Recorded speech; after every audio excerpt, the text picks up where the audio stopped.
So, thanks first of all to Professor Michael Cox and Francisco Panizza for this invitation to LSE Ideas.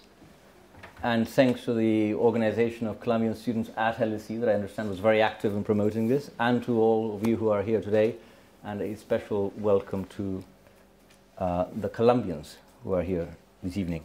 The peace process this process has reached a critical juncture. That's where we're standing now, and because it is the moment of the most difficult decisions, and that moment is also the time for debate. So I celebrate this initiative, not only this invitation to this talk, but the seminar that was done all day at the LSE.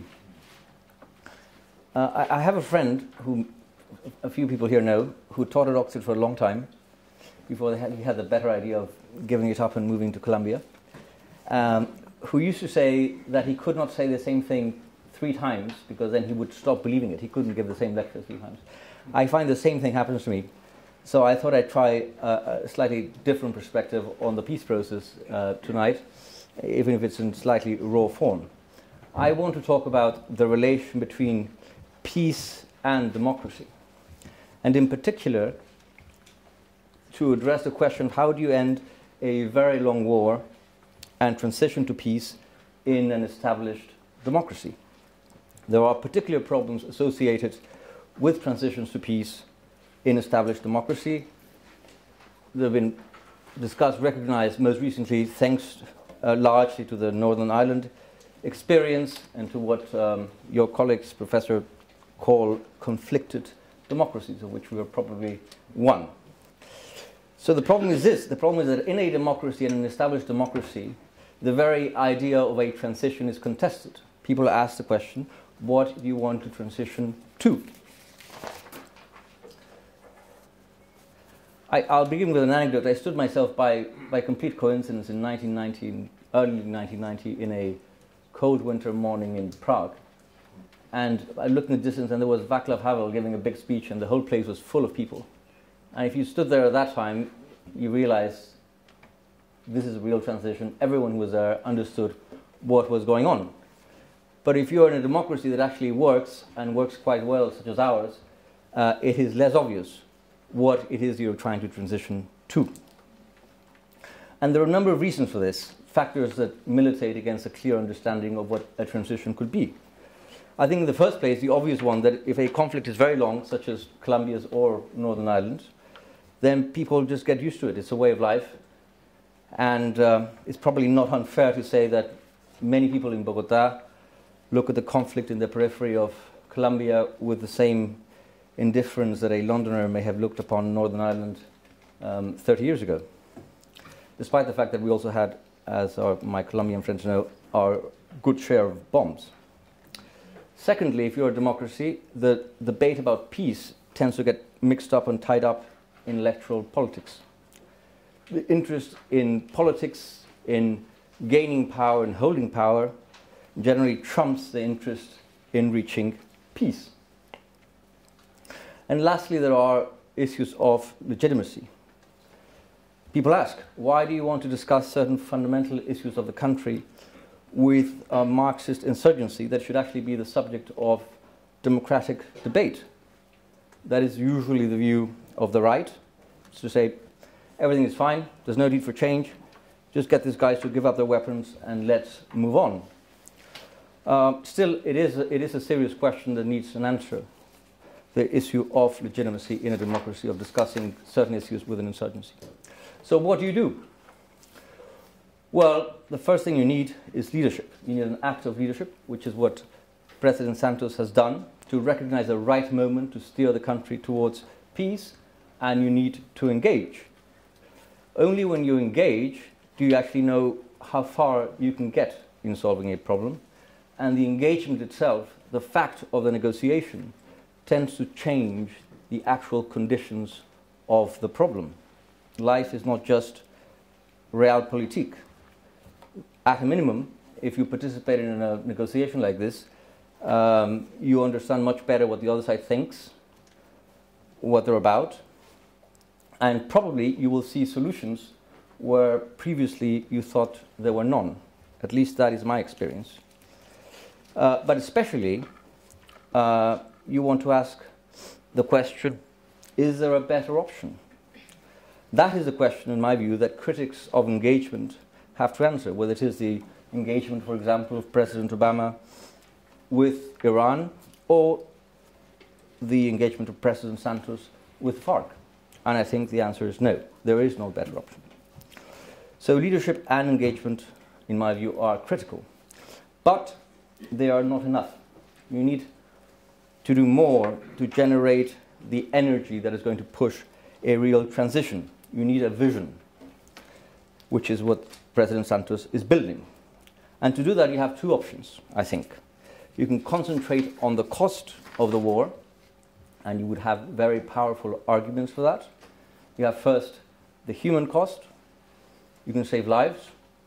You can save lives of civilians, and you can save the lives of your own soldiers. And I think it is the responsibility of a president, and that's what President Santos has understood, to preserve life in his own country. And you can, of course, also have many fewer victims. Many of you will know that we have one of the largest population of victims in the world, more than 5 million IDPs, hundreds of thousands who have died in the conflict, tens of thousands who were either kidnapped or forcefully disappeared, and all manner of hidden violence, including sexual violence. You can also look at the material costs, not just in terms of treasure spent and lost, but of opportunities missed to guarantee the well-being of your own population. There are some people here from the Universidad de los Andes, Ana María Ibáñez and Daniel Mejía, who did a very good study of the costs, the hidden costs of the conflict to Colombia, and especially to rural Colombia.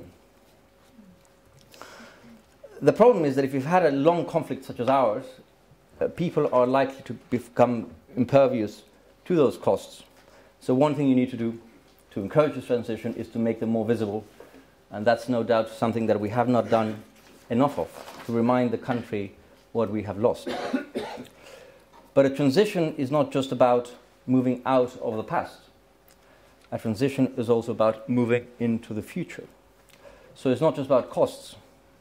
You also need to see it as a great opportunity for change.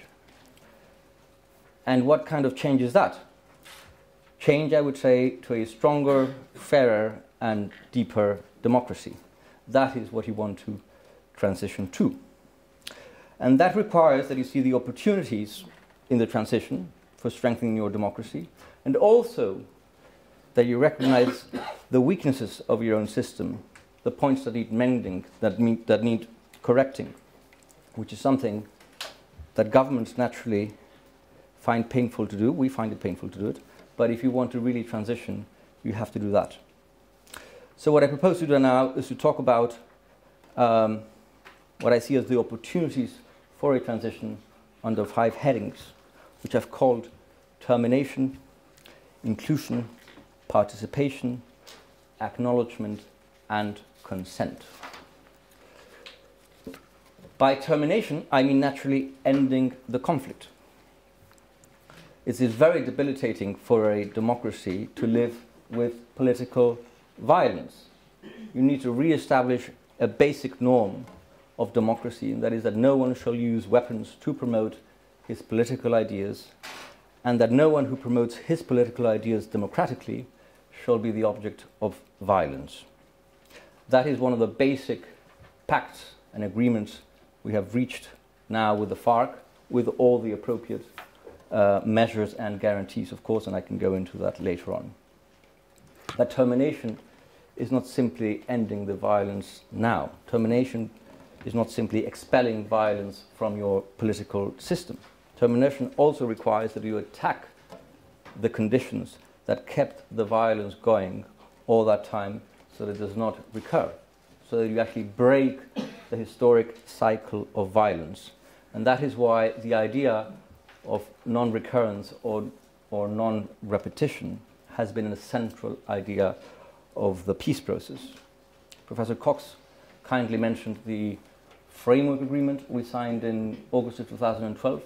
And if you look at that agreement, and if you look at the agenda we agreed with the FARC, you will find, if you think about it, that the reason behind, the logic behind that agenda, and each one of those points, the point on rural development, the point on political participation, the point on drugs, the point on victims, and the point on how to end the conflict itself, DDR, security, etc., is a logic of non-repetition. These are the things we need to tackle if we want to make sure that violence does not reignite again in Colombia. And of those things, as you may know, we've reached so far agreement on 3 points. The next idea is the idea of inclusion that runs like a thread through all the agreements we've reached with the FARC, the idea or the commitment to inclusion and integration. In various senses. First, in a physical or material sense, integration through infrastructure, building infrastructure in the rural areas, bringing government services, especially to the areas of the countries that were hardest hit by the country. That is what the first agreement on rural development does, is a kind of massive program of rural development to try and do in approximately 10 years what we have not done in 50. If you look at the social indicators of the Colombian countryside, especially over the periphery, you will find that almost any you can multiply by 2 or 3 compared to what happens in the cities in terms of mortality rates, illiteracy, poverty, and so forth. So the agreement is actually an occasion, an opportunity to bridge those gaps and to reverse the effects of the conflict and also of the neglect that has come from our own democratic politics, as does not pay enough attention to those regions precisely because of the low density of the population in those regions that is of no interest to many of our dear politicians. And it's not just an issue of bringing social services, it's also a question of doing things like raising or doing a modern catastrophe so that property rights can be guaranteed, so that local governments can, with the help of national government, rate taxes in a more effective way, and you can move into a virtuous circle locally of providing social services not only from the national level but also from local government by guaranteeing property rights. Inclusion also means economic inclusion, support for the small farmer through various measures we agreed to in the first agreement, access to land, technological support, credit lines, marketing, etc., etc. And this is, again, not a 1960s utopia. This is something that can be done in the 21st century. Brazil has done it very, very successfully. We talked a lot to the Brazilians when we were doing this, and we think it can be done, and we think it will change the situation of the small farmers, and that it will get going local economies that will, in the end, derive in a benefit for all. And that is also the case for the cocoa growers. I won't say now very much about this. I will address this issue later, and it's very interesting since your think tank did so much, or has been doing so much on drug policy and produced an extremely interesting document on drug policy. I will only say that this idea of economic inclusion includes not just the cocoa grower, but a vision of integrating those communities and those regions into the national economy through a massive nationwide program of alternative development that has the advantage, or would have the advantage, that you can put it in place and not worry about the conflict itself, not worry about people shooting at you or laying mines in the cocoa fields. You can put it in place within the framework of a rural development program that was already agreed to, and with a commitment from the FARC to help instead of oppose the efforts at not just eradication but generally change in those regions. Now, as we talk about these communities of the cocoa growers and of the periphery of Colombia and of inclusion, one has to recognize that those communities effectively are disenfranchised. That is, they cannot exercise their political rights. And what you want to do is also put in place measures of political inclusion. What does that mean? It means doing practical things like we agreed to something that caused a bit of controversy in Colombia, but it's a very interesting idea, which is to create transitional electoral districts for those areas particularly hard hit by the conflict, so that over a period of time that we actually haven't ended up agreeing to with the FARC, but it's likely to be in any case transitionary, not permanent. People from those districts can be elected to Congress in Bogota. Only people from those regions can be elected, and only people from those regions can vote. So that what you actually have is both a practical and a symbolic measure to integrate those regions into the political system and remind people of their own political rights. And I will get back to that later. That brings me, this issue of political rights brings me to the next idea, or what I see as opportunity, which is the idea of participation, which also runs like a thread through everything we've agreed to with the FARC. In the first place, people think of participation of the FARC. That is true. A peace process is about that as well. It's about allowing an organization that was under arms to turn into a political organization, and not just to offer them opportunities to do politics, but also to participate in the peace-building programs, so that what you want to do in the end is to design reintegration programs, and this is not something we have discussed with the FARC, I'm just giving a general idea. Reintegration or reincorporation programs that support your peace-building goals, and because we've agreed to so many plans and programs for the rural areas, it's not very difficult to imagine what those programs could be where the FARC itself could participate. So you kill many birds with one stone. But participation in the agreements is not just, or even actually mainly, about the FARC. It's also about making the political system more responsive to the political realities of a transition at a time when there is, in Colombia, like in many other parts of the world, a certain disillusionment with the institutions of representative democracy. You want to make them more responsive to change, to young people, to different trends. And how do you do that? By facilitating temporarily or making easier to create political parties, which in Colombia is quite difficult. That's something we committed to change the thresholds, for example.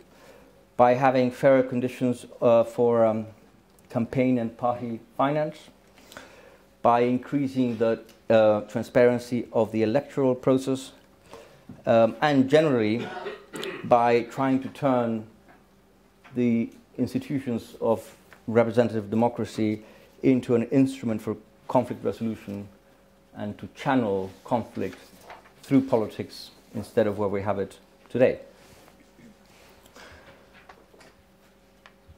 The third idea of under inclusion, after political participation, is the idea of encouraging or promoting direct citizens' participation. That means giving better guarantees than we have today for social movements, certain types of NGOs, for even social protest in a reasonable way, but especially encouraging direct participation of citizens in the decisions that affect them, as our own constitution says in second article, and in line with the aspirations of what you might call a process of deliberative democracy, of constant discussion and deliberation about the issues that impinge upon or affect the population.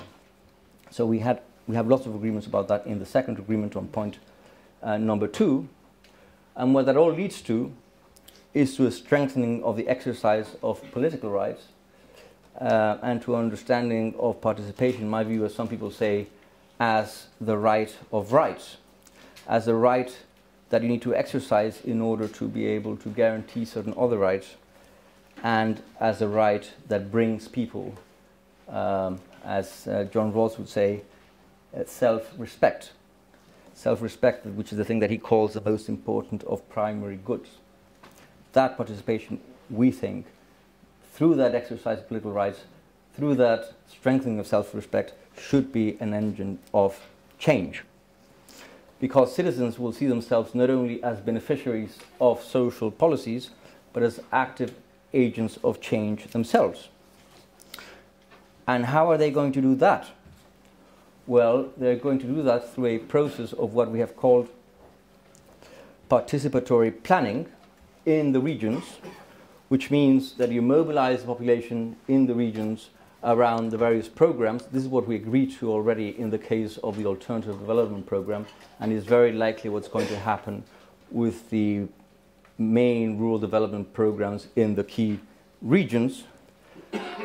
And you mobilize them to do what? To participate in a methodical process together with the authorities, the local authorities and the national programs, in order to identify, first discuss their own vision of what they think peace building in their own territory means, identify their main needs, suggest solutions and help implementing those solutions. So you build a kind of marriage of institutions and the participation of not just the communities in far areas, but of society in general in those regions, universities, students, businessmen, farmers, etc., in what I have somewhere else called a model of territorial peace, which means not simply bottom-up peace building. It means trying to create a model that will crack that problem that affects not only post-conflict countries, but many countries in the developing world, of how to deliver goods in peripheral areas when the political systems have often a kind of blockade through various kinds of malaise they may have, clientelism, etc. That is what we've agreed to already with the FARC, and that is what we think is going to, in the end, guarantee strong institutions on the ground, which in turn are in the end the only guarantee of a long and lasting peace. Institutions that work on the ground and respond to citizens' needs.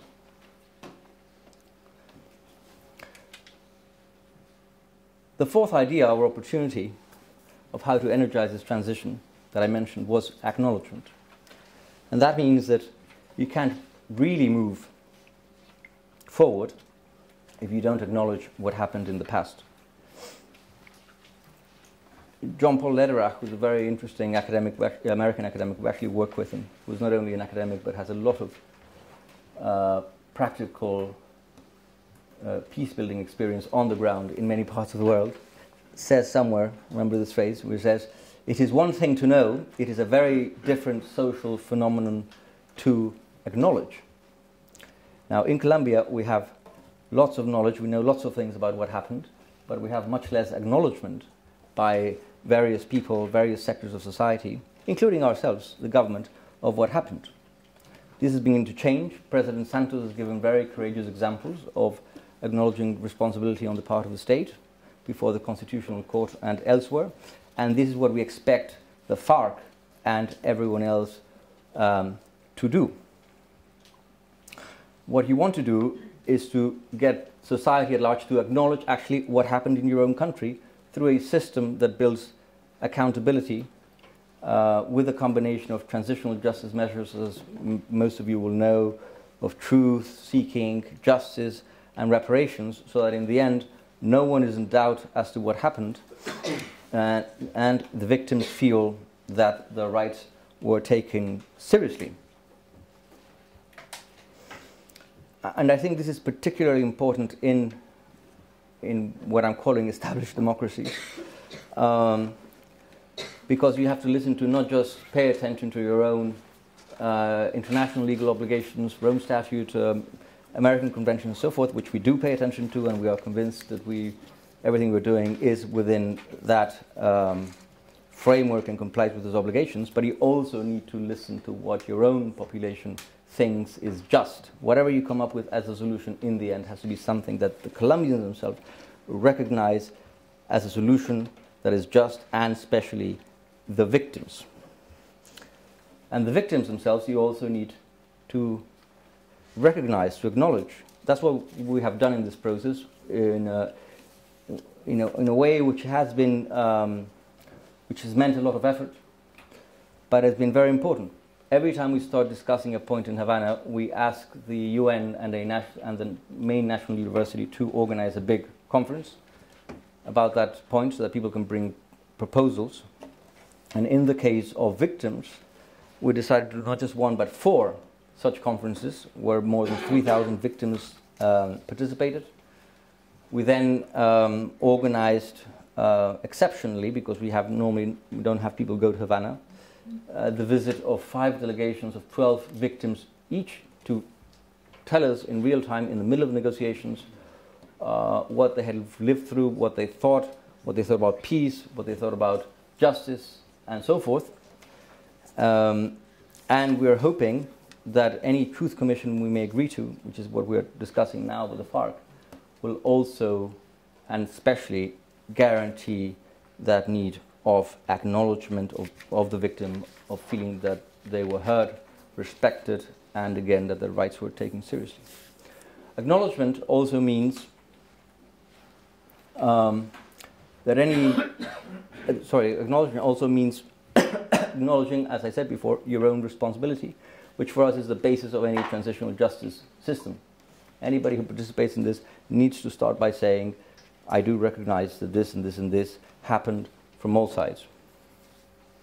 And that means also opening a kind of space, especially in the regions, especially at local level, which through this exercise in recognition and acknowledgement and in showing a willingness to work together, you start to re-establish trust, rebuild social relations, create a culture of toleration, and also of acceptance of those who are outside the system and are coming in, not just the cocoa growers, etc., but also those who are in arms and including the FARC.